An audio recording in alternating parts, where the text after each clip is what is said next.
James Turner for the untouchable true school sports.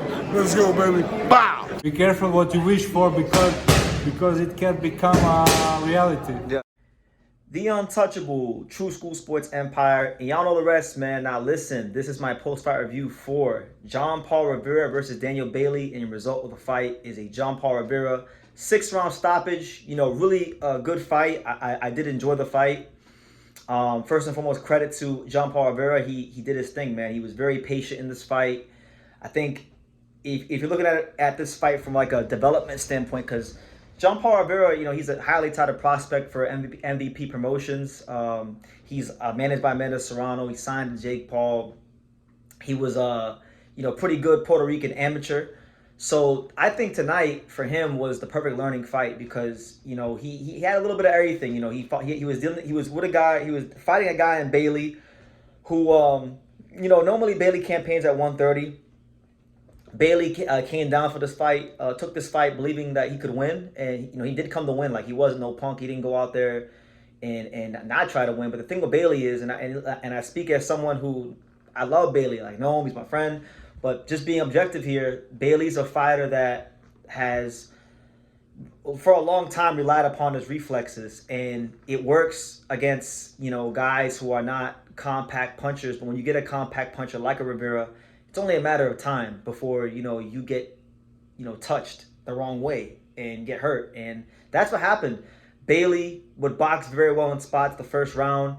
I thought Bailey won the first 90 seconds and some change of the first round quite easily, and then he made a mistake. You know, he has this his hand down low and he has his chin straight up in the air. So you throw a couple punches, you can get Bailey to roll his shot or maneuver his way out of position, and bang, you can catch him.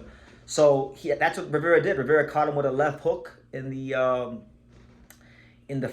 towards the latter stages of the first round, and then, you know, Bailey, to his credit, you know, he rebounded very well in the second round. But I thought he won the second round. I thought I think it was the latter stages of the third round. He got on the ropes and he clipped Jan Paul Rivera with a left hook on the ropes and actually had him visibly buzzed and hurt. But after that, after the third round, I thought Jan Paul Rivera pretty much dominated the fight. He started to settle in. He started to loosen up. He started to double up on that jab. And then I was telling my dad, because I'm sitting here, my dad's right over there. I was telling my dad, I was like, yeah, man, you know, Bailey's our guy. Like, trust me, I want Bailey to win. He's a South Florida guy. But I'm telling him, like, man, from what I'm seeing, the way it's going to look, the way this fight's going to end is that, you know, this guy's going to up his punches down the middle a bit more.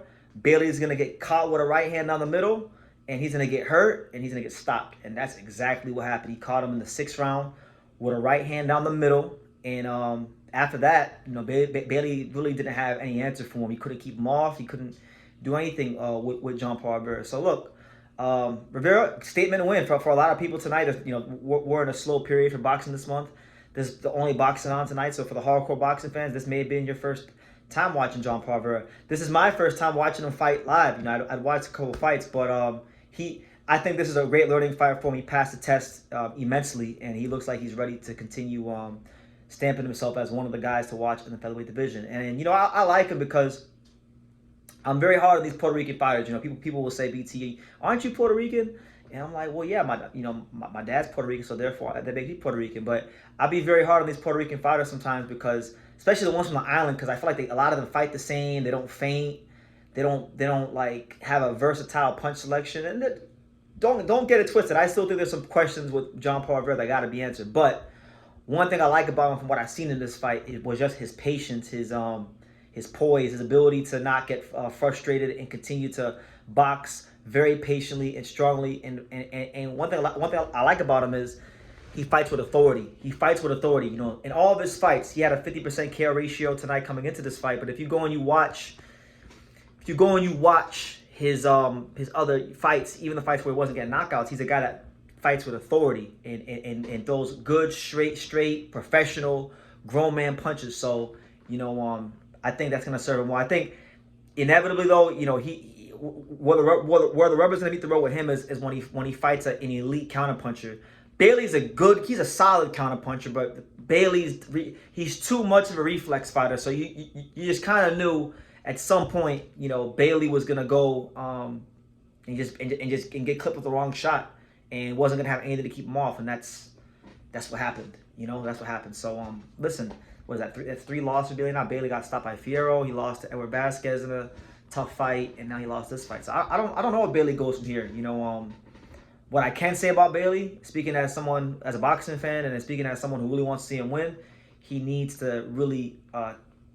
I know he prides himself on his defense, but defense isn't just reflexes. Defense is, anything you can do to stop big punches from landing on you. And I just feel like Bailey relies on the reflexes too much. And tonight, probably more than any time in his career, I think he got really found out because, when he lost to Fierro, he got clipped in the first round that fight years ago. When he fought Vasquez, Vasquez overwhelmed him with volume punches. This guy he did a little bit of both. He did what Fierro and Vasquez did, and he's a sharper puncher down the middle. So if he wants, listen, Bailey can still do some good things in his career, but he's got to really get in the lab and stop relying on his reflexes because I think there's more he could unlock if he didn't. But that's just my opinion. Either way, look, good fight from Rivera. I'm not sure what's next for him, but I think MVP, they got him on the zone. They got him as a guy that they're gonna continue to build, and they have consistent fight dates there at the Caribe Royale. So expect to see more of him, man. He's in the WBO, so what? I mean, you got guys like Neri at the top, a couple of Japanese guys. I don't think he goes anywhere near those guys. I think they're gonna take the time with this kid and look to build him, because Puerto Rico, even though we do got a guy like Xander with the title now, and also Colasso and Matias, I think they view this kid as the next star of Puerto Rican boxing, as he was one of the stars of the Puerto Rican national amateur team. So you want to make a statement, you want to get people's attention tonight, he definitely did that at a time where boxing was slow. So shout out to Jan Paul Rivera for a really good professional poised performance. And as far as Bailey, hey, chin up, champ.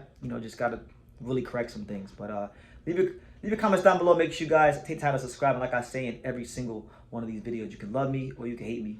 But I'm just a kid from Dania. Until next time, take care, guys. Thank you for watching another video on the untouchable True School Sports Empire. For more great boxing content just like this, make sure you guys stay tuned and subscribe. You won't be disappointed.